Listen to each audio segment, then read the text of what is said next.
கர்த்தருடைய நல்ல நாமத்திற்கு மகிமை உண்டாகட்டும். நாம் இங்கே வாசித்ததான 1 பேதுருவின் புஸ்தகம் 1வது அதிகாரம் 19வது வசனத்தில் நாம் படிக்கிறோம், கிறிஸ்துவின் விலையேற பெற்ற இரத்தம். இன்றைக்கு இந்த இரத்தத்தை குறித்து உங்களோடு கூட ஆமீன் ஸ்தோத்திரம் சில காரியங்களை பகிர்ந்து கொள்ளும்படியாக விரும்புகிறேன்.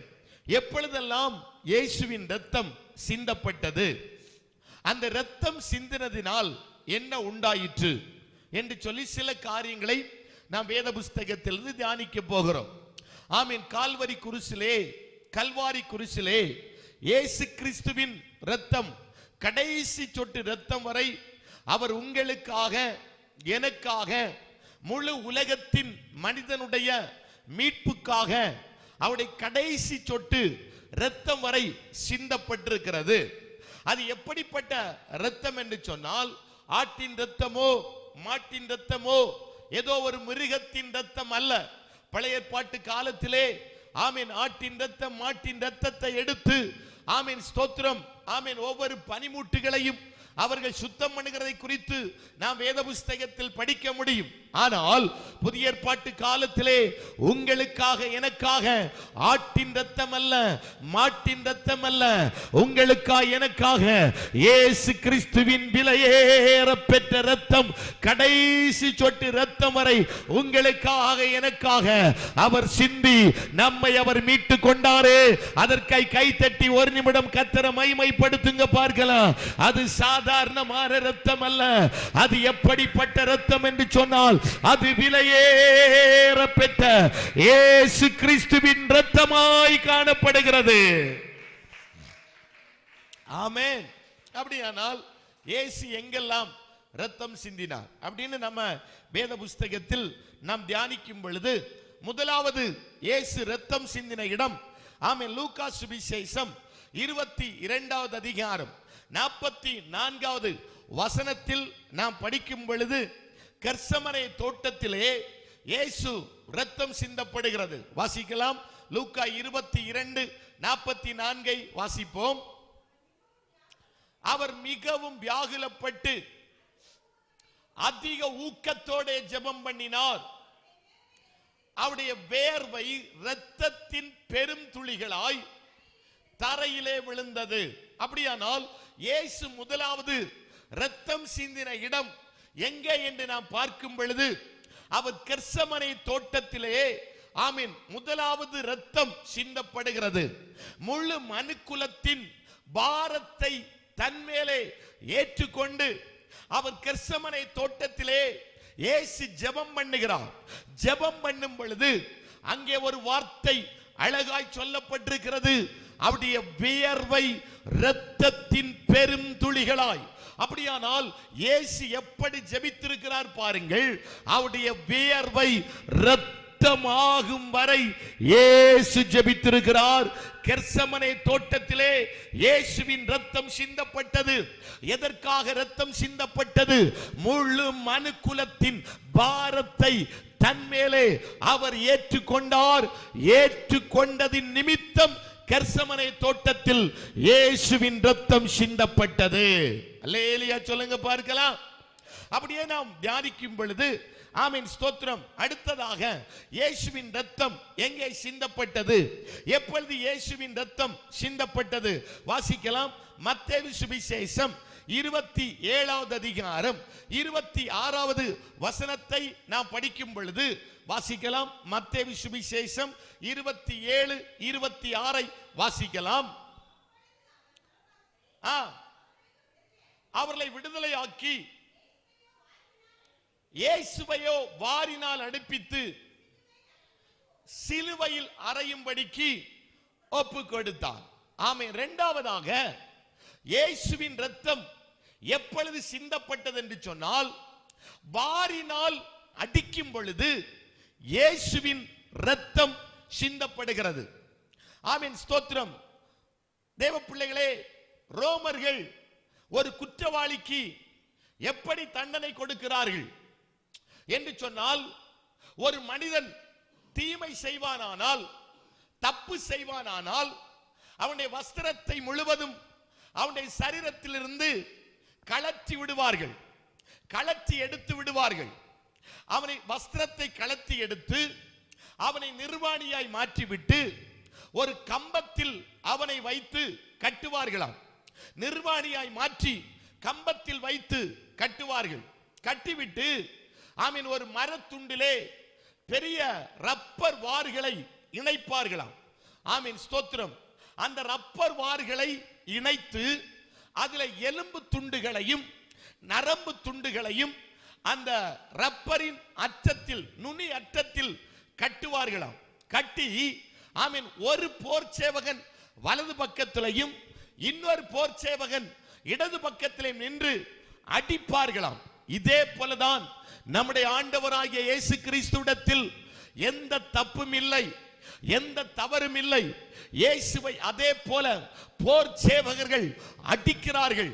அந்த ரப்பரின் நுனி அற்றம் போய் அந்த எலும்பு துண்டும் அந்த இரும்பு துண்டும் அப்படியே சதையில் போய் பிடிக்கும் பொழுது அதை இழுத்தெடுக்கிறார்கள். சதையெல்லாம் பிந்து கிழிந்து வெளியே வருகிறது. ஆமீன், ஸ்தோத்திரம். தேவ பிள்ளைகளே, அதான் வேத புஸ்தகத்தில் படிக்கிறோம். இயேசுவின் சரீரம் எப்படி காணப்பட்டது என்று சொன்னால் ஒரு உழுது மறித்த நிலத்தை போல இயேசுவின் சரீரம் காணப்பட்டதாம். கவனிப்போம் தேவ பிள்ளையே, எந்த தப்பும் எந்த தவறும் செய்யாததான இயேசுவின் சரீரத்தை அப்படி அடித்து கிழித்தெடுக்கிறார்கள். ஆமீன். ரத்தம் சொட்டு சொட்டாய் சிந்தப்படுகிறது. ஆனபடினால் தான் பைபிள்ல படிக்கிறோம், இயேசுவினால் சிலுவையை சுமக்க முடியவில்லை. சரீரம் எல்லாம் கிழிக்கப்பட்டிருக்கிறது, சரீரம் எல்லாம் பிக்கப்பட்டிருக்கிறது. அந்த ஆமீன் சாட்டை வாரினால் இயேசுவை அடித்த பொழுது அவருடைய ரத்தம் சொட்டு சொட்டு சொட்டாய் வடிந்து கொண்டே இருக்கிறது. அப்படியானால் இரண்டாவதாக இயேசுவின் ரத்தம் எப்பொழுது சிந்தப்பட்டது என்று சொன்னால் சாட்டை வாரினால் அடிக்கும் பொழுது இயேசுவின் ரத்தம் சிந்தப்பட்டது. இந்த ரத்தம் சிந்துதல் நடைபெறும் பொழுது என்ன நடக்கிறது வாசிக்கலாம். வெளிப்படுத்தலின் புஸ்தகம் 12வது அதிகாரம் 11வது வசனத்தை வாசிக்கலாம். வெளிப்படுத்தலின் புஸ்தகம் 12:11 வாசிக்கலாம். வெளிப்படுத்தல் 12:11. மரணம் நேரிடுகிறதா இருந்தாலும் அதற்கு தப்பும்படி தங்கள் ஜீவனையும் பாராமல் ஆட்டுக்குட்டியின் இரத்தத்தினாலும் தங்கள் சாட்சியின் வசனத்தினாலும் அவனை ஜெயித்தார்கள். ஆமீன். கவனிக்கணும் தேவ பிள்ளைகளே, முதலாவது மனு குலத்தின் பாரத்தை தன்மேலே ஏற்றுக்கொண்டு இயேசுவின் இரத்தம் சிந்தப்பட்டது. ஆனால் இங்கே இரண்டாவதாக சாட்டை வாரினால் இயேசுவை அடிக்கும் பொழுது அவருடைய இரத்தம் சிந்தப்பட்டது. எதற்கென்று சொன்னால் பிசாசின் பிடியில் அகப்பட்டிருக்கிற மனிதனுக்கு விடுதலையை கொடுக்கும்படியாக, நோயிலே கட்டப்பட்டு கிடக்கிற மனிதனுக்கு விடுதலையை கொடுக்கும்படியாக இயேசுவின் ரத்தம் சிந்தப்பட்டது. கையை உயர்த்தி ஒரு அல்லேலூயா சொல்லுங்க பார்க்கலாம். இங்கே படிக்கிறோம், ஆட்டுக்குட்டியின் இரத்தத்தினாலும் சாட்சியின் வசனத்தினாலும் சாத்தானை ஜெயித்தார்கள். அப்ப இயேசு கிறிஸ்துவின் இரத்தம் சிந்தப்பட்ட ஒரு நோக்கம், இரத்தத்திற்கு வல்லமை உண்டு, இரத்தத்திற்கு அதிகாரம் உண்டு, இரத்தத்திற்கு ஜீவன் உண்டு. இந்த இரத்தத்தை உச்சரிக்க உச்சரிக்க எந்த பிசாசின் வல்லமையும் கிரியை செய்ய முடியாது, எந்த வல்லமையும் ஆளுகை செய்ய முடியாது. நம்ம இரத்த கோட்டைக்குள்ள ஆண்டவர் பொதிந்து வைத்திருக்கிறபடியினால் எந்த பிசாசு நம்மை மேற்கொள்ளவே முடியாது. நல்ல ஒரு அல்லேலூயா சத்தமா சொல்லணுமே. அப்ப இரத்தம், முதலாவது சொல்றேன், பிசாசின் பிடியில அகப்பட்டு கிடக்கிற மனிதனுக்கு விடுதலையை கொண்டு வருகிறது. இயேசுவின் இரத்தமாய் காணப்படுகிறது. ஆமே. நம்ம ஜெபிக்கிறோம், ஒரு மனிதனுக்கு பிசாசு ஆடுது அப்படின்னா நம்ம முதலாவது உச்சரிக்கிற வார்த்தையே இந்த வெளிப்படுத்தல் ஆமென் 12:11 தான். ஆட்டுக்குட்டியின் இரத்தத்தினாலும் சாட்சியின் வசனத்தினாலும் பிசாசை என்ன செய்தார்கள்? ஜெயித்தார்கள். நான் ஒரு பிசாசை துரத்தினேன். ஆமே, எதெல்லாமோ சொல்லி வசனத்தை சொல்லி பார்க்கிறேன். ஆமே, வேத புஸ்தகத்தில் நிறைய சம்பவங்களை இயேசு துரத்தின சம்பவத்தை சொல்றேன். ஜெப ஆலயத்தில் இயேசு பிசாசை துரத்தின காரியத்தை சொல்றேன். அந்த பிசாசு ஒண்ணுக்குமே அது அசுங்கவே இல்லை, அப்படியே இருக்குது. ஆமே, அது ஒண்ணுக்குமே அது மாறுற மாதிரி தெரியல. கடைசியில் ஆண்டவர் என்னுடைய வாயில திடீர்னு இந்த வார்த்தையை போடுறார், சிலுவையில் சிந்தப்பட்ட இயேசு கிறிஸ்துவின் விலையேற பெற்ற இரத்தத்தினால் உன்னை அழிக்கிறேன் அப்படின்னு சொன்னதா உண்டு. அந்த ஆவி அலற ஆரம்பிக்குது, அந்த ஆவி துடிக்க ஆரம்பிக்கிறது. அந்த இரத்தத்தை, சிலுவையில் சிந்தப்பட்ட இயேசு கிறிஸ்துவின் இரத்தத்தினால் உன்னை ஜெயிக்கிறேன், உன்னை ஜெயம் எடுக்கிறேன், உன்னை அழிக்கிறேன். இந்த வார்த்தையை உச்சரிக்க ஆரம்பிக்க தொடங்கின உடனே அந்த ஆவி இலங்க ஆரம்பித்தது. கரமுயர்த்தி ஒரு அல்லேலூயா சொல்லுங்க பார்க்கலாம். அப்ப சாத்தானுக்கு தெரியும், சத்துருவுக்கு தெரியும், இது சாதாரணமான இரத்தம் அல்ல, இது விலையேற பெற்ற இரத்தம், இது வல்லமை உள்ள இரத்தம். இந்த இரத்தத்திற்கு வல்லமை இருக்கிறது, இந்த இரத்தத்திற்கு அதிகாரம் இருக்கிறது, இந்த இரத்தத்திற்கு ஜீவன் இருக்கிறது. இந்த இரத்தத்தை உச்சரிக்க உச்சரிக்க ஒரு சத்துருவும் ஒரு வல்லமை நிற்க முடியாது. அப்படியானால் உங்களையும் என்னையும் ஆண்டவர் இந்த விலையேற பெற்ற இரத்த கோட்டைக்குள்ள வைத்து அவர் நம்மை பாதுகாக்கிற தெய்வமாய் காணப்படுகிறார். அல்லேலூயா, இடிமுழக்கமா சொல்லுங்க. அன்னைக்கு பஸ்காட்டு குட்டியின் ரத்தம் நிலைக்கால பூசப்பட்ட நேரத்தில் சங்கார தூதன் என்ன செய்ய முடியல, உள்ள போக முடியல, உள்ள வர முடியல. ரத்தம் ஒரு அடையாளம். தேவ பிள்ளைக்கு இயேசுவின் ரத்தம் ஒரு அடையாளமாய் காணப்படுகிறது. நிலைக்காலே ரத்தம் இருந்தபடினால் சங்கார தூதன் உள்ள வர முடியல. அப்படியானால் உங்கள் மேல என் மேல ஒரு அடையாளத்தை கர்த்தர் போட்டிருக்கிறார். உங்களை சுற்றி என்ன சுற்றி ஒரு ரத்தம் நம்மை பாதுகாத்து கொண்டே இருக்கிறது. இந்த இரத்த கோட்டைக்குள்ள நம்ம இருக்கிறபடினால், அந்த இரத்த கோட்டைக்குள்ள கர்த்தர் நம்மை பொதிந்து வைத்திருக்கிறபடினால் எந்த சத்துருவும் நம்மை மேற்கொள்ள முடியாது, நம்மை மேற்கொள்ள முடியாது. இதை ஆமோதிக்கிற பிள்ளைகள் மாத்திரம் கை தட்டி ஒரு நிமிடம் கர்த்தரை மகிமைப்படுத்துங்க. ஆட்டுக்குட்டியின் இரத்தத்தினாலும் சாட்சியின் வசனத்தினாலும் சாத்தானை ஜெயித்தார்கள். இன்றைக்கு நம்ம சத்துருவை ஜெயிக்கிறோம். எதற்கென்று சொன்னால், ஏனென்று சொன்னால் அந்த விலாவினால், அந்த வாரினால் அடிக்கப்படும் பொழுது சிந்தப்பட்ட இயேசுவின் இரத்தத்தினால் சகல பிசாசையும், சகல துரைத்தனத்தையும், சகல வல்லமைகளையும் மேற்கொள்ளுகிற அதிகாரத்தை கர்த்தர் நம்முடைய கரத்தில் தந்திருக்கிறார். இதை நம்புகிற பிள்ளைகள் மாத்திரம் கைதட்டி நல்ல கர்த்தரை மகிமைப்படுத்துங்க பார்க்கலாம். உடாபா காராபா கத்திராபா காராபா ரிபாதாரா சந்த ரகதரா கபோரியா உடாபால சந்தல் கடகதர கனகடகதுரியா. ஆமென், ஹalleluya, ஹalleluya. ஸ்தோத்திரம், ஸ்தோத்திரம், ஸ்தோத்திரம். அதான் தந்த அழகா பாடினாரு. இரத்த கோட்டைக்குள்ளே நான் நுழைந்து விட்டேன், இனி எதுவும் அணுகாது, எந்த தீங்கும் தீண்டாது. இரத்த கோட்டைக்குள்ளே நான் நுழைந்து விட்டேன், இனி எதுவும் அணுகாது, எந்த தீங்கும் தீண்டாது. நேசரின் இரத்தம் என் மேலே நெருங்காது. நல்ல கை தட்டுங்க பார்க்கலாம்.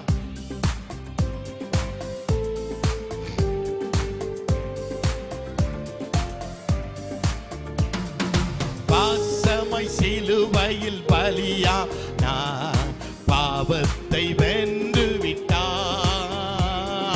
பாசமாய் சிலுவையில் பலியா நான் பாவத்தை வென்று விட்டார். இரத்த கோட்டைக்குள்ளே நான் நுழைந்து விட்டேன், இனி எதுவும் அணுகாது, எந்த தீங்கும் தீண்டாது. இரத்த கோட்டைக்குள்ளே நான் நுழைந்து விட்டேன், இனி எதுவும் அணுகாது, எந்த தீங்கும் தீண்டாது. இம்மட்டும் உதவின எபினேசரே, இனியும் நல்ல கை தட்டுங்க. இம்மட்டும்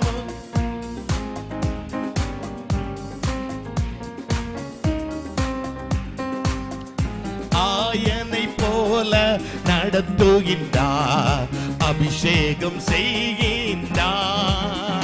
என்னை ஆயனை போல நடத்துகின் அபிஷேகம் செய்கின்றார். ரத்த கோட்டைக்குள்ளே நான் நுழைந்து விட்டேன், இனி எதுவும் எந்த தீங்கும் தீண்டாது. ரத்த கோட்டைக்குள்ளே நான் நுழைந்து விட்டேன், இனி எதுவும் அணுகாது, எந்த தீங்கும் தீண்டாது. ஹல்லேலூயா. மாறி மாறி கையை பிடிச்சு சொல்லுங்க ஆமென். இயேசுவின் இரத்த கோட்டைக்குள்ள வந்துடணும். ஒரு பிசாசும் நம்ம அணுகவே முடியாது. எத்தனை பேர் நம்புறீங்க? நம்முடைய வீடு இயேசுவின் இரத்த கோட்டைக்குள்ள இருக்குமானால் அங்க பிசாசு உள்ள வர முடியாது. நம்முடைய பிள்ளைகள் இயேசுவின் இரத்த கோட்டைக்குள்ள இருப்பாங்கன்னா சத்ரு அங்க வர முடியாது. ஆமென், ஸ்தோத்திரம். ஆமென், ஆமென், ஸ்தோத்திரம். நம்முடைய தொழில் இயேசுவின் இரத்த கோட்டைக்குள்ள இருக்குன்னா அங்க பிசாசு வர முடியாது. நம்முடைய ஊழியம் இயேசுவின் இரத்த கோட்டைக்குள்ள இருக்குமானால் பிசாசு நம்முடைய ஊழியத்தை கெடுக்க முடியாது. அந்த ஊழியத்திற்கு நேரே வந்து தீமை செய்ய முடியாது. ஏன்னா கர்த்தர் பொதிந்து வைத்திருப்பது, ஆமென், ஸ்தோத்திரம், வாரினால் அடிக்கப்படும் பொழுது சிந்தப்பட்ட இரத்தத்தின் மூலமாய் நம்முடைய ஊழியத்தை நம்ம கர்த்தர் பொதிந்து வைத்திருக்கிறபடினால் எந்த வல்லமையும் நம்மை சேதப்படுத்தவே முடியாது. எந்த வல்லமை உள்ள நுழைய முடியாது. ஏன்னா ஒரு பெரிய பாதுகாப்புக்குள்ள இருக்கிறோம். இயேசுவின் இரத்த கோட்டை என்கிற பாதுகாப்புக்குள்ள கர்த்தர் நம்மை மறைத்து வைத்திருக்கிறாரு. ஆமோதிச்சா ஒரு அல்லேலூயா சொல்லுங்க. ஒரு தேவ மனிதர் ஒரு குறிப்பிட்ட இடத்தில் போய் கர்த்தருடைய ஊழியத்தை வல்லமையாய் செய்தாராம். அங்கே செய்து அன்றைக்கு கூட்டத்தில் அநேக பிசாசுகளை அவர் துரத்தினாராம். அநேக ஆவிகள் அலறி அடித்துக் கொண்டு ஓடினதாம். அந்த ஆவிகள் இருக்க முடியாதபடி, ஐயோ எங்களால் இருக்க முடியல, எங்களால் அங்க இருக்க முடியல அப்படி என்று சொல்லி அலறி அடித்துக் கொண்டு அந்த ஆவிகள் ஓடினதாம். இந்த தேவ மனிதர் கூட்டத்தை எல்லாம் முடித்து ஆமே நல்ல ரூம்ல வந்து இளைப்பாரி கொண்டிருக்கும் பொழுது ஒரு பிசாசு வந்து சொல்லிச்சான், என் கோட்டைக்குள்ளே வந்து நீ என்னையே துரத்துகிறையா, என்னையே அழிக்கிறியா, உன் குடும்பத்தை என்ன செய்கிறேன் பார் அப்படி என்று சொல்லி அந்த ஆவி சவால் விட்டதாம் அந்த தேவ மனுஷனோடு கூட. என்னுடைய ஏரியாவில் வந்து நீ என்னையே அழிக்கிறியா, உன் குடும்பத்தை என்ன செய்கிறேன் பார் அப்படி என்று சொல்லி அந்த ஆவி சவால் விட்டதாம். அப்ப இந்த தேவ மனுஷன் சொன்னாரா, என் வீடும் என் பிள்ளைகளும் என் ஆமென் ஸ்தோத்திரம் எனக்குண்டான எல்லாம் இயேசுவின் இரத்த கோட்டைக்குள்ளே வைக்கப்பட்டிருக்கிறது. சத்ருவே உன்னால ஒன்றுமே செய்ய முடியாது என்று சொல்லி அந்த ஆவியோடு அந்த தேவ மனுஷன் சொன்னாராம். ஆமென், ஆமென். இது ராத்திரி நடக்குது. ஆமென், ஸ்தோத்திரம். காலை வேளையில எழும்பி மனைவிக்கு போன் பண்றாராம், நீங்க எப்படி இருக்கிறீங்க, பிள்ளைகள் எப்படி இருக்கிறாங்க அப்படின்னு போன் பண்ணா அவருடைய வீட்டு பக்கத்துல ஆமென் பயங்கரமான 3 விஷ மிருகங்கள் செத்து கிடந்ததாம். ஆமே, அந்த ராத்திரி வேளையில சத்ரு என்ன செய்திருக்கிறான் பாருங்க, அந்த குடும்பத்தை அழிக்கும்படியாய் ஆமென் ஸ்தோத்திரம் 3 பொல்லாத வல்லமைகள் அங்கே புறப்பட்டு போயிருக்கிறது. இந்த தேவ மனுஷனுடைய வீடு இரத்த கோட்டைக்குள்ள இருந்தபடியினால் அந்த வீட்டை அந்த விஷ ஜந்துக்கள் சேதப்படுத்தவே முடியவில்லையா. இன்றைக்கு ராத்திரி சொல்றேன், ஆமென், வாரினால் அடிக்கப்பட்ட இயேசு கிறிஸ்துவின் இரத்த கோட்டைக்குள்ள நம்ம இருக்கும் பொழுது எந்த வல்லமை நம்மை அழிக்க முடியாது, எந்த சக்தி நம்மை அழிக்க முடியாது, எந்த அந்தகார வல்லமையும் எந்த சபிக்கப்பட்ட வல்லமையும் தேசத்தில் போராடுகிற அந்தகார பிசாசுகளும் நம்முடைய குடும்பத்தை மேற்கொள்ள முடியாது. ஏனென்று சொன்னால் கர்த்தர் நம்மை இரத்த கோட்டைக்குள்ள மறைத்து அவர் நம்மை பாதுகாத்துக் கொண்டே இருக்கிறாரு. மாறி மாறி கையை பிடிச்சு சொல்லுங்க, இரத்த கோட்டைக்குள்ள வந்துடணும். என்ன ஒரு வல்லமை நம்ம சேதப்படுத்த முடியாது. ஆமே. அப்ப வாரினால் அடிக்கப்படும் பொழுது இயேசுவின் இரத்தம் சிந்தப்பட்டது. இது எதை செய்கிற என்று சொன்னால் பிசாசின் கிரியைகளை அழிக்கிற இரத்தமாய் காணப்படுகிறது. அடுத்ததாக 3வது சொல்றேன், இயேசுவின் இரத்தம் எப்பொழுது சிந்தப்பட்டது? வாசிக்கலாம். மத்தேயு சுவிசேஷம் 27வது அதிகாரம் 28 29 வசனத்தை வாசிக்கலாம். மத்தேயு சுவிசேஷம் 27 28 29.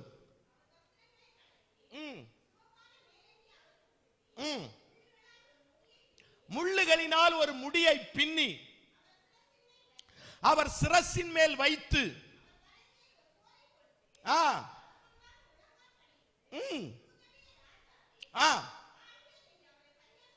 பரிகாசம் பண்ணி துப்பி அந்த கோலை எடுத்து சிரசில் அடித்தார்கள். போதும், கவனிங்க.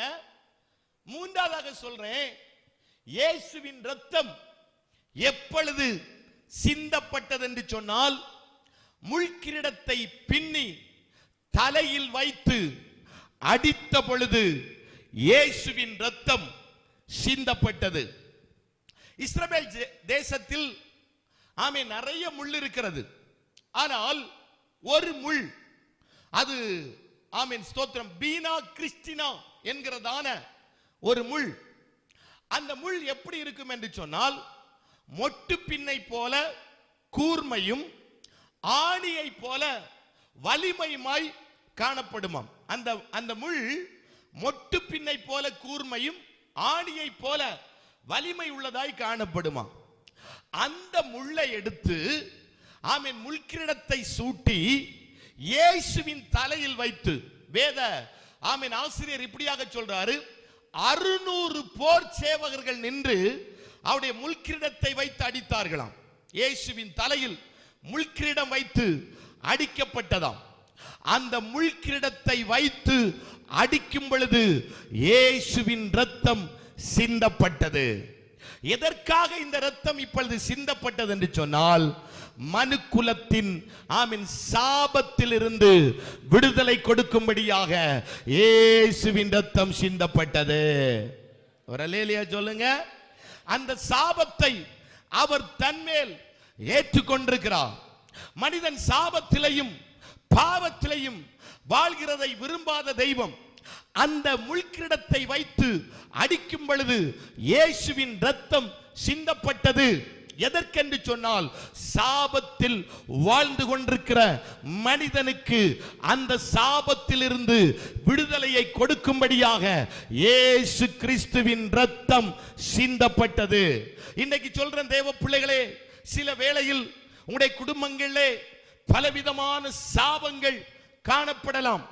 முன்னோர்கள் செய்ததான தவறுகள், முன்னோர்கள் செய்ததான தப்பிதங்கள், முன்னோர்கள் கர்த்தருக்கு பிரியம் இல்லாமல் செய்ததான ஸ்தோத்திரம் ஏதோ ஒரு காரியம் இன்றைக்கு அந்த பாவம் ஸ்தோத்திரம் முட்டி ஒரு சாபமாய் குடும்பத்தின் மேல் வந்திருக்கலாம். இன்றைக்கு இரவு நேரத்தில் சொல்றேன், சிந்தப்பட்ட இயேசு கிறிஸ்துவின் இரத்தம் அந்த சாபத்தை உங்கள் குடும்பத்தை விட்டு மாற்ற போகிறது. ஸ்தோத்திரம். அது எப்படிப்பட்ட சாபத்தின் கிரியைகளாய் இருந்தாலும் சரி, சில வீட்டுல பாருங்க, நிறைய வீட்டுல போனீங்கன்னா பிள்ளைகள் நடக்க முடியாமல் ஊனாய் காணப்படுகிறார்கள். ஸ்தோத்திரம். பிறக்கும் பொழுதே ஊனாய் பிறக்கிறார்கள். சில குறை பிரசவங்கள் கடந்து வருவதற்கு காரணம் என்ன? அந்த வீட்டுக்குள்ளே சாபம் இருக்கிறது. சில குடும்பங்கள் மேன்மைப்படுத்த முடியல, சில குடும்பங்கள் ஆசீர்வதிக்கப்பட முடியல, சில குடும்பங்கள்ல நன்மை வர முடியல. எது தொட்டாலுமே தீமை, எது தொட்டாலுமே நஷ்டம். அதில் ஒரு ஆசீர்வாதத்தை பார்க்க முடியவில்லை. காரணம் என்னவென்று சொன்னால், அங்கே ஒரு சாபம் காணப்பட்டு கொண்டே இருக்கிறது. இன்றைக்கு ராத்திரி வேளையில் அந்த சாபத்தின் கிரியையை கர்த்தர் அழிக்க போகிறாரு. எப்படிப்பட்ட சாபமா இருந்தாலும் சரி, மனிதர்கள் மூலமாய் வந்த, முற்பிதாக்களின் மூலமாய் வந்த, கர்த்தருக்கு பிரியம் இல்லாமல் செய்த காரியத்தின் நிமித்தமாய் வந்த சாபம், ஊழியருக்கு விரோதமாய் பேசினது, ஆலயத்திற்கு விரோதமாய் பேசினது, தேவ பிள்ளைகளுக்கு விரோதமாய் பேசின காரியத்தின் நிமித்தம் வந்த சாபமாய் இருக்கலாம். எப்படிப்பட்ட சாபமாய் இருந்தாலும் அந்த சாபத்தை அவர் ஆசீர்வாதமாய் மாற்றுகிற தெய்வமாய் காணப்படுகிறார். நம்புகிற பிள்ளைகள் மட்டும் ஒரு அல்லேலூயா சொல்லுங்க. அதான் உபாகமத்தின் புஸ்தகம் 23வது அதிகாரம் 5வது வசனத்தை நீங்க படிச்சீங்கன்னா, உபாகமத்தின் புஸ்தகம் 23:5 படிங்க பார்க்கலாம். சித்தம் இல்லாமல் உன் தேவனாகிய கர்த்தர் உன்மேல் அன்பு கூர்ந்தபடியினால் உன் தேவனாகிய கர்த்தர் அந்த சாபத்தை உனக்கு ஆசீர்வாதமாய் கர்த்தர் மாற்றுகிறார். குடும்பங்கள சாபமா, பிள்ளைகளுக்கு சாபமா, படிக்க முடியல, பிள்ளைகளுக்கு ஞானம் இல்ல, ஆமீன், புத்தி கூர்மை இல்ல, ஆமீன், ஒரு காரியத்தை செய்ய முடியல, அங்க ஒரு சாபம் காணப்படுகிறது. எவ்வளவுதான் கஷ்டப்பட்டு உழைத்து கொண்டு வந்தாலும் அது வீட்டுல தங்கல, பணம் தங்கல, ஒன்றுமே தங்கல, எல்லாம் வீணாய் போய் கொண்டே இருக்கிறது. ஒரு பொத்தலான பைக்குள்ள போட்டது போல எல்லாம் வீணாய் போய் கொண்டே இருக்கிறது. காரணம், வீட்டுக்குள்ளே ஒரு சாபம் காணப்பட்டு கொண்டே இருக்கிறது. இன்றைக்கு முள்கிரீடம் சூட்டும் பொழுது சிந்தப்பட்ட இரத்தம் எல்லா சாபத்திலிருந்து மனிதனுக்கு கர்த்தர் விடுதலையை கர்த்தர் கொடுக்க போகிறாரு. சில சாபங்கள் வீட்டின் மேல் இருக்கும், சில சாபங்கள் பொருட்களின் மேல் இருக்கும், சில சாபங்கள் பிள்ளைகளின் மேல் காணப்படும், சில சாபங்கள் தேசத்தின் மேல் காணப்படும், சில சாபங்கள் பட்டணத்தின் மேல் காணப்படும். நீங்கள் வேத புஸ்தகத்தில் படிக்கும் பொழுது மத்தேயு சுவிசேஷம் 11வது அதிகாரம் 20, 21, 22, 23 வசனத்தை நீங்க படிச்சீங்கன்னா, கப்பர்நகூமில் தான் கர்த்தர் அநேக அற்புதங்களை கர்த்தர் செய்திருக்கிறார். அநேக நன்மைகளை செய்த இடம் கப்பர்நகூம். அதிகமாய் அன்பு கூர்ந்த இடம் கப்பர்நகூமை குறித்து சொல்லப்பட்டிருக்கிறது. அங்கே இயேசு கப்பர்நகூமிலே தான் ஜெப ஆலய தலைவனின் மகளை உயிரோடு கர்த்தர் எழுப்புகிறார். பேதுருடைய மாமிக்கு சுகம் கொடுத்தது கப்பர்நகூமிலே.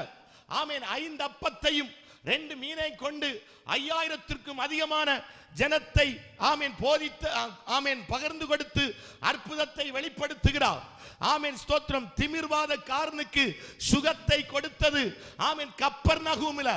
அதிகமான கிரியைகளை வெளிப்படுத்தின இடம் கப்பர்நகூமாய் காணப்படுகிறது.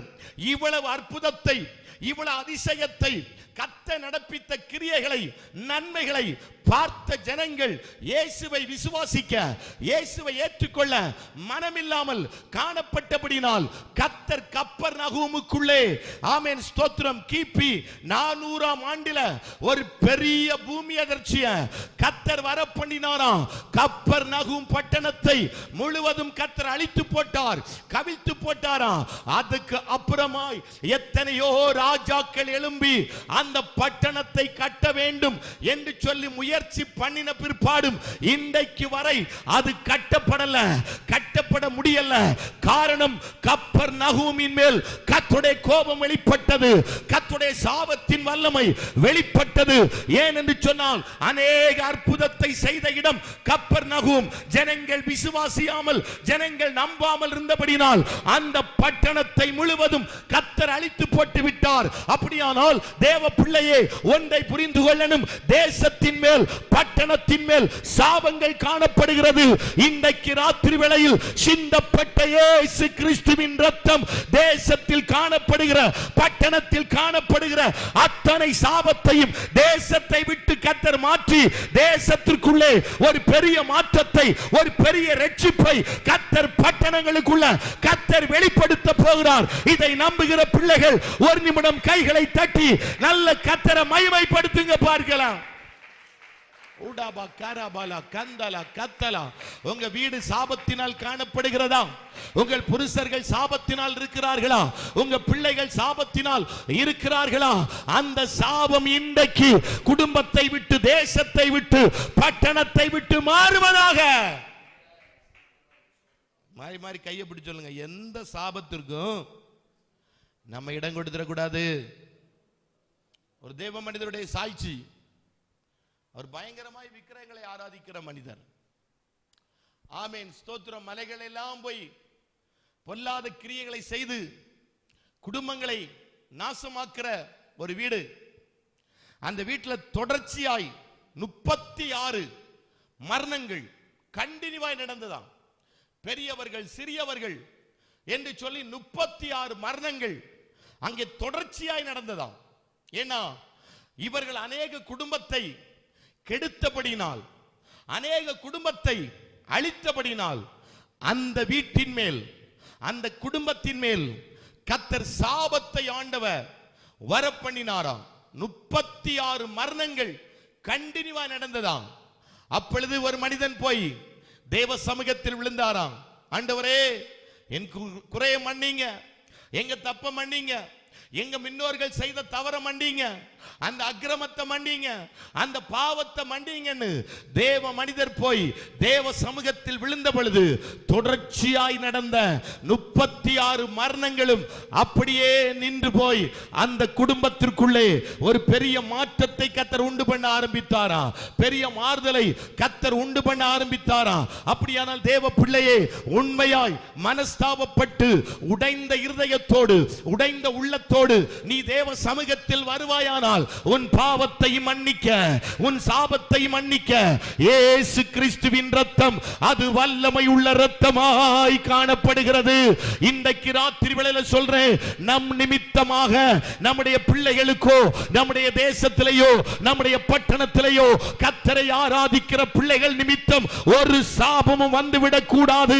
உங்கள் தலைமுறைகள் பாதிக்கப்படக்கூடாது, உங்கள் பிள்ளைகள் பாதிக்கப்படக்கூடாது, நீங்கள் சாபத்திற்கு ஆளாகிவிடக் கூடாது. இன்றைக்கு அந்த இரத்தம் சகல சாபத்தின் வல்லமைகளையும் குடும்பத்தை விட்டு அழிக்க போகிறது. இதை நம்புகிற பிள்ளைகள் மாத்திரம் கைதட்டி ஒரு நிமிடம் கர்த்தரை மகிமைப்படுத்துங்க பார்க்கலாம். அந்த சாபமான முள்முடிய தலைமேல் சுமந்து கொண்டு சிலுவையில் வெற்றி சிறந்த தெய்வம் இன்றைக்கு முள்கிரீடம் சூட்டப்படும் பொழுது சிந்தப்பட்ட இரத்தத்தின் மூலமாய் எல்லா சாபத்தில் இருந்து மனுகுலத்திற்கு கர்த்தர் விடுதலையை கர்த்தர் கொடுக்கிறார். கர்த்தர் விடுதலை கொடுக்கிறாரு. ஆமென். தாழ்மையா சொல்றேன் தேவ பிள்ளைகளே, நம்முடைய குடும்பங்கள் பாதிக்கப்படக்கூடாது. எத்தனையோ வீடுகளுக்கு ஜெபிக்க அழைக்கிறபடினால் தாழ்மையா சொல்றேன், ஒவ்வொரு குடும்பங்களும் போகும் பொழுது வேதனை, ஒவ்வொரு குடும்பங்களுக்கு போகும் பொழுது கிடைக்கிற துக்கங்கள், வேதனைகள் காரணம் பாவத்தின் நிமித்தமாய் குடும்பங்கள சாபம், பிள்ளைகளுக்கு சாபம். ஆமீன். இவர்கள் தெரியாமல் செய்கிறாங்க. ஆமீன். சிலர் அறிந்து துணிகரமாய் செய்கிறார்கள். செய்கிற தவறின் நிமித்தமாய் அந்த குடும்பங்கள சாபங்கள் வந்து கவி பிடித்திருக்கிறது. வீட்டுல ஒரு வெளிச்சம் இல்ல, வீட்டுல ஒரு விடுதலை இல்ல, வீட்டுல ஒரு சமாதானம் இல்ல, நிம்மதியா சாப்பிட முடியல, நிம்மதியா தூங்க முடியல. காரணம் வீட்டுக்குள்ளே ஆமீன் சாபம் காணப்பட்டு கொண்டிருக்கிறது. தாழ்மையா சொல்றேன், உங்கள் நிமித்தம் உங்கள் தலைமுறைகள் பாதிக்கப்படக்கூடாது, உங்கள் நிமித்தம் உங்கள் பிள்ளைகள் பாதிக்கப்படக்கூடாது. பாவத்தின் நிமித்தம் ஏதாவது சாபம் வந்திருக்குமானால் இன்றைக்கு முள்கிரீடம் சூட்டப்படும் பொழுது சிந்தப்பட்ட இரத்தத்தின் மூலமாய் சாபத்தின் தன்மைகள் அழிக்கப்பட போகிறது. கையை உயர்த்தி ஆண்டவரை பார்த்து, ஆண்டவரே, நான் ஏதாவது தப்பு செஞ்சிருப்பேன்னா, ஏதாவது உமக்கு பிரியமில்லாத காரியம் செய்திருப்பேனானால், ஊழியத்திற்கு விரோதமாய் உமக்கு பிரியமில்லாத காரியம் செய்திருப்பேனானால், ஊழியக்காரங்களுக்கு விரோதமாய் பேசி இருப்பேனானால், துணிகரமான வார்த்தைகள், துணிகரமான பேச்சு, துணிகரமான கிரியைகள் ஏதாவது எனக்குள்ள வந்திருக்குமானால் எங்க வீட்டில் எந்த சாபமும் வந்துவிடவே கூடாது. ஆண்டவரே, கையை உயர்த்தி எல்லாரும் வாய்களை திறந்து, அடுத்த தலைமுறை பாதிக்கப்பட்டு உங்களுக்கு முன்னாடி இழுத்து கிடக்கிறத உங்கள் கண்கள் பார்க்க கூடாது, நீங்க பார்க்க கூடாது. இன்னைக்கு வீட்டுக்குள்ள இருக்கிற அத்தனை சாபத்தையும் ஆண்டவர் வெளியே விரட்ட விரும்புகிறார். இன்னைக்கு உங்க வீட்டின் மேல, உங்க பிள்ளைகள் மேல அந்த இரத்தம் தெளிக்கப்பட போகிறது, அந்த இரத்தம் வெளிப்பட போகிறது. அந்த இரத்தத்தின் வல்லமை இன்னைக்கு சகல சாபத்தின் கட்டுகளையும் அறுக்க போகிறது. இப்ப கையை உயர்த்தி ஆண்டவரை பார்த்து ஒரு வார்த்தை எல்லாரும் சத்தமா சொல்ல போறீங்க. ஆண்டவரே, என் நிமித்தம் ஏதாவது சாபம் வந்திருக்குமானால் அந்த சாபத்தின் வல்லமைகள் அழிக்கப்படுவதாக. உடாபாலா கத்துரா பக்கரா பௌரியா உடாபாலா சந்தல் கடகதுரதல சந்தராதலாதியா உடமன கடகதுரியாம்தல் கடகதுரியா. ஆண்டவரே, இன்னைக்கு பாவத்தின் வல்லமைகள், பாவத்தின் கூறுகள், பாவத்தின் கிரியைகள் இன்னைக்கு அழிக்கப்பட்டு போகட்டும் ஐயா. இப்ப கையை தட்டி ஒரு நிமிடம் கர்த்தரை துதித்து மகிமைப்படுத்துங்க. இரத்தம் வெளிப்படுகிறது. ஓ ஹalleluya. ஓ, நீங்க பாடி, நீங்க விலையேற பெற்ற திரு ரத்தமே, ஓ ஸ்தோத்திரம், விலையேற பெற்ற திரு ரத்தமே விழாவில் நின்று பாயுதே. என்னை விலையேற பெற்றவனாய் மாற்றும்படியாய் எனக்காக இயேசுவின் ரத்தம் சிந்தப்பட்டது. இன்றைக்கு எங்களுடைய குடும்பங்கள் இருக்கிற அத்தனை சாபத்தின் வல்லமைகளும் சாபத்தின் கிரியைகளும் இன்றைக்கு அறுக்கப்படுவதாக, அறுக்கப்படுவதாக, அறுக்கப்படுவதாக, அறுக்கப்படுவதாக. மூன்றாவது சொல்றேன், முள்கிரீடத்தை தலையில் வைத்து அடித்த பொழுது இயேசுவின் ரத்தம் சிந்தப்பட்டது. எதற்கென்று சொன்னால் சாபத்தில் வாழ்ந்து கொண்டிருந்த மனிதனுக்கு மீட்பை கொடுக்கும்படியாய் இயேசுவின் ரத்தம் சிந்தப்பட்டது. நான்காவதாக, இயேசுவின் ரத்தம் எப்பொழுது சிந்தப்பட்டது? இயேசுவின் கைகளையும் இயேசுவின் கால்களை ஆணிகள் அடிக்கும் பொழுது இயேசுவின் ரத்தம் சிந்தப்படுகிறது. கையில் ஆணி அடிக்கிறாங்க, கால் ஆணி அடிக்கிறாங்க, கைகளையும் கால்களையும் ஆணிகள் அடிக்கப்படும் பொழுது இயேசுவின் ரத்தம் சிந்தப்பட்டது. இது எதற்காய் சிந்தப்பட்டது? வாசிக்கலாம். மத்தேயு சுவிசேஷம் 26வது அதிகாரம் 28வது வசனத்தை வாசிக்கலாம். மத்தேயு 26:28. இது பாவ மன்னிப்பு உண்டாகும்படி அநேகருக்காய் சிந்தப்படுகிற புது உடன்படிக்கைக்குரிய என்னுடைய இரத்தமாய் இருக்கிறது. கவனிக்கணும் தேவ பிள்ளைகளே, இயேசுவின் கைகள் காலில் ஆணி அடிக்கப்பட்டது. ஆமே, நம்முடைய கரத்தில் ஆணி அடித்திருக்கணும், நம்முடைய காலில் ஆணி அடித்திருக்கணும். தப்பு செய்த கரம் நம்முடைய கரம், தப்பு செய்கிற கால் நம்முடைய கால். ஆனால் எந்த தப்பும் செய்யாதவர் இயேசு, எந்த தீமையும் செய்யாதவர் இயேசு. ஆனால் அவருடைய கரத்திலையும் அவருடைய காலிலையும் ஆணி அடிக்கப்படுகிறது. எதற்காய் ஆணி அடிக்கப்பட்டு இரத்தம் சிந்தப்பட்டது என்று சொன்னால் பாவ மன்னிப்பு உண்டாகும்படியாய் இயேசுவின் இரத்தம் சிந்தப்பட்டது. ஆமென், ஸ்தோத்திரம். எல்லாரும் பாவம் செய்து ஏகமாய் கெட்டு போனார்கள் என்று வேத புஸ்தகத்தில் படிக்கிறோம். என் தாய் என்னை பாவத்தில் கற்பம் தரித்தாள் என்று நாம் வேத புஸ்தகத்தில் படிக்கிறோம். பாவம் செய்யாத மனிதர்கள் இல்லை என்று சொல்லி 1 ராஜாக்களின் புஸ்தகத்தில் சொல்லப்பட்டிருக்கிறது. அப்படியானால் இந்த பூமியிலே காணப்படுகிற எல்லா மனிதனுக்குள்ளேயும் ஏதோ ஒரு பாவம் காணப்பட்டு கொண்டே இருக்கிறது. மனுஷன் பாவத்தில் வாழ்ந்து கொண்டிருக்கிறான், பாவத்தில் ஜீவித்துக் கொண்டிருக்கிறான், பாவத்தை தண்ணீரை போல பருகிக் கொண்டே இருக்கிறான். ஆனால் அப்படிப்பட்ட மனிதனுக்கு, அந்த பாவத்தில் வாழ்ந்து கொண்டிருக்கிற மனிதனுக்கு மீட்பை கொடுக்கும்படியாய் இயேசு கிறிஸ்துவின் இரத்தம் சிந்தப்பட்டது. ஆமென். அதைதான் ரோமரின் புஸ்தகம் 1வது அதிகாரம் 26 32வது வசனத்தையும் நாம் படிக்கும் பொழுது வாசிக்கலாம். ரோமரின் புஸ்தகம் 1வது அதிகாரம் 26 32.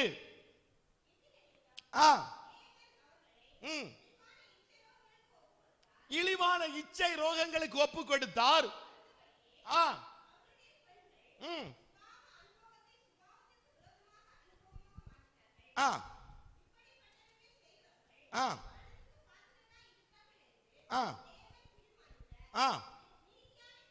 நீதியான தீர்ப்பை அவர்கள் அறிந்திருந்தும் அவர்களை தாங்களே செய்கிறதும் அல்லாமல்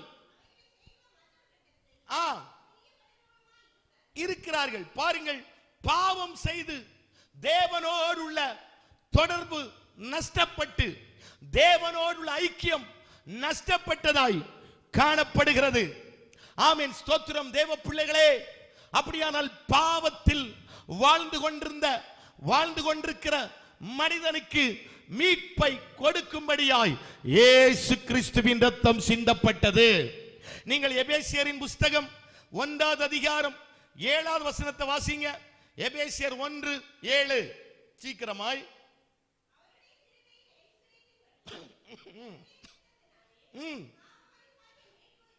பாவ மன்னிப்பாகிய மீட்பு. அப்ப கவனிப்போம், இரத்தத்தின் மூலமாய் கர்த்தர் செய்கிற காரியம் பாவ மன்னிப்பாகிய மீட்பை கர்த்தர் தருகிறார். 1 யோவான் 1 அதிகாரம் 7 வசனத்தை படிக்கும் பொழுதும் 1 யோவான் 1:7 வாசிப்போம். ஸ்தோத்திரம். அவர் ஒளியில் இருக்கிறது போல நாமும் ஒளியிலே நடந்தால் ஒருவரோடு ஒருவர் ஐக்கியப்பட்டிருப்போம்.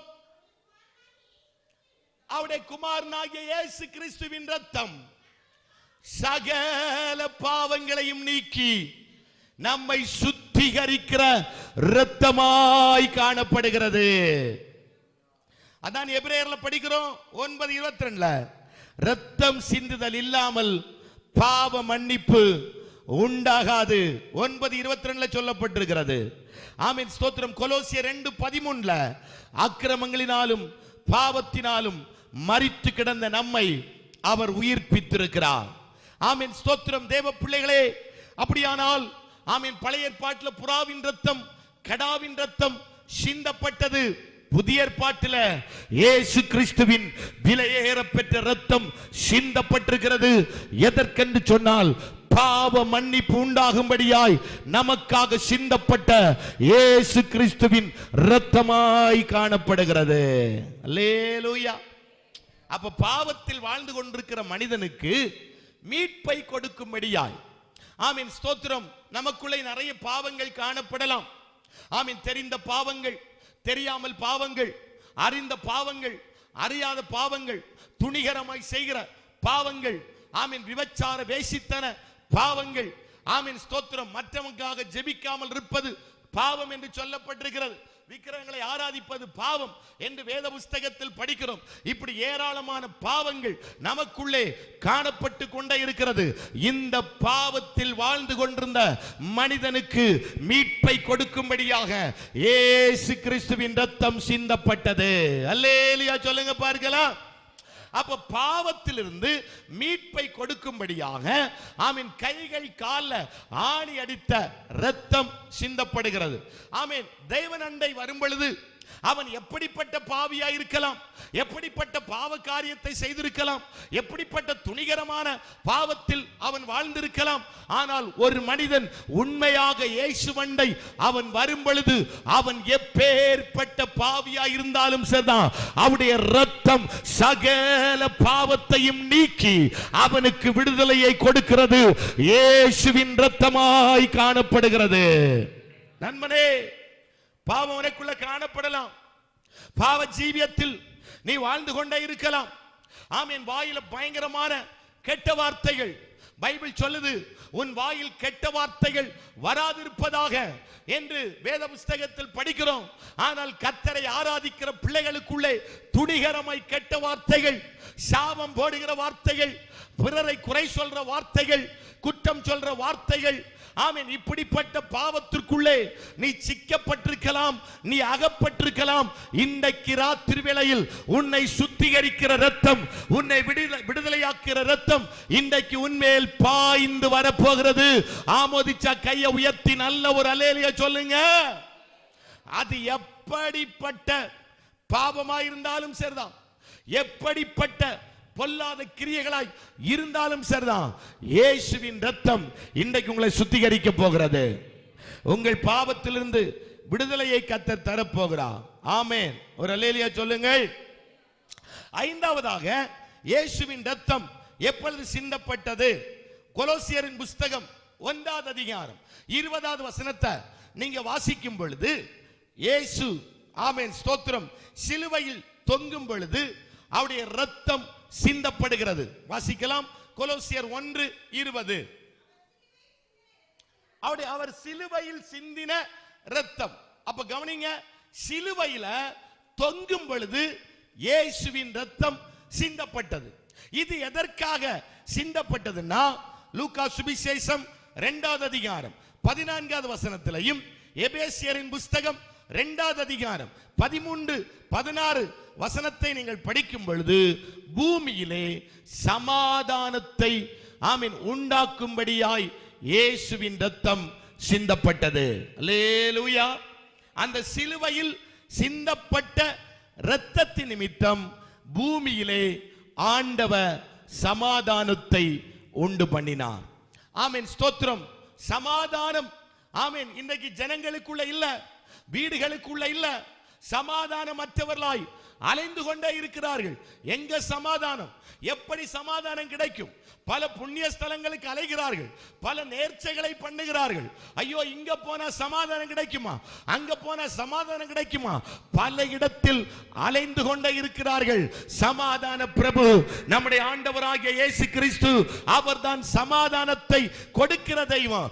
எப்பொழுது சமாதானத்தை ஆண்டவர் கொடுத்தார்னா, சிலுவையில் சிந்தப்பட்ட இரத்தத்தின் மூலமாய் அவர் சமாதானத்தை கர்த்தர் உண்டு பண்ணினார். கை உயர்த்தி ஒரு அல்லேலூயா சொல்லுங்க.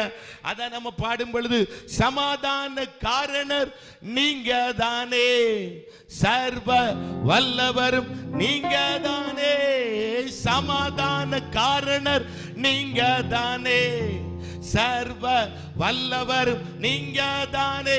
இயேசு நீங்க இருக்கையில நாங்க சோர்ந்து போவதில்லை, இயேசு நீங்க இருக்கையில நாங்க சோர்ந்து போவதில்லை.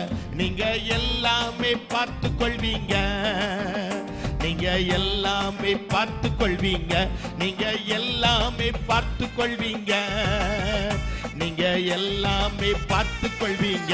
இயேசு நீங்க இருக்கையில நாங்க சோர்ந்து போவதில்லை, இயேசு நீங்க இருக்கையில நாங்க சோர்ந்து போவதில்லை.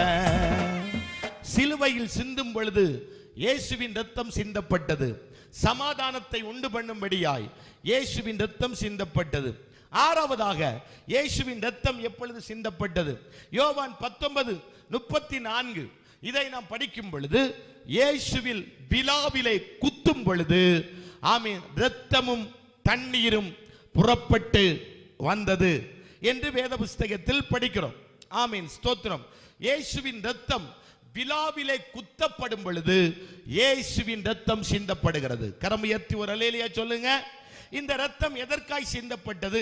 ரோமரின் புஸ்தகம் 13வது அதிகாரம் 24வது வசனத்திலிருந்து படிக்கும் பொழுது, உங்களையும் என்னையும் நீதிமானாய் மாற்றும்படியாய் இயேசுவின் இரத்தம் சிந்தப்பட்டது. அந்த இரத்தம் சிந்துதல் நிமித்தமாய், அந்த இரத்தத்தின் நிமித்தமாய் எங்கேயோ காணியாட்சிக்கு புறம்பாய் கிடந்த நம்மை அவர் கிறிஸ்துவோடு கூட அவர் நம்மை இணைத்திருக்கிறார். தெய்வத்திற்கும் நமக்கும் ஒரு தொடர்பில்லாமல் காணப்பட்டது, தெய்வத்திற்கும் நமக்கும் ஒரு ஐக்கியம் இல்லாமல் காணப்பட்டது. அந்த இரத்தத்தின் நிமித்தமாய் உங்களையும் என்னையும் கர்த்தர் நீதிமானாய் கர்த்தர் மாற்றி வைத்திருக்கிறார். கரம் உயர்த்தி ஒரு அல்லேலூயா சொல்லுங்க பார்க்கலாம்.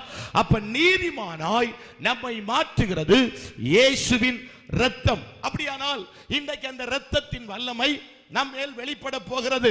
அந்த இரத்தம் உங்களுக்காக எனக்காக சிந்தப்பட்ட இயேசு கிறிஸ்துவின் இரத்தமாய் காணப்படுகிறது.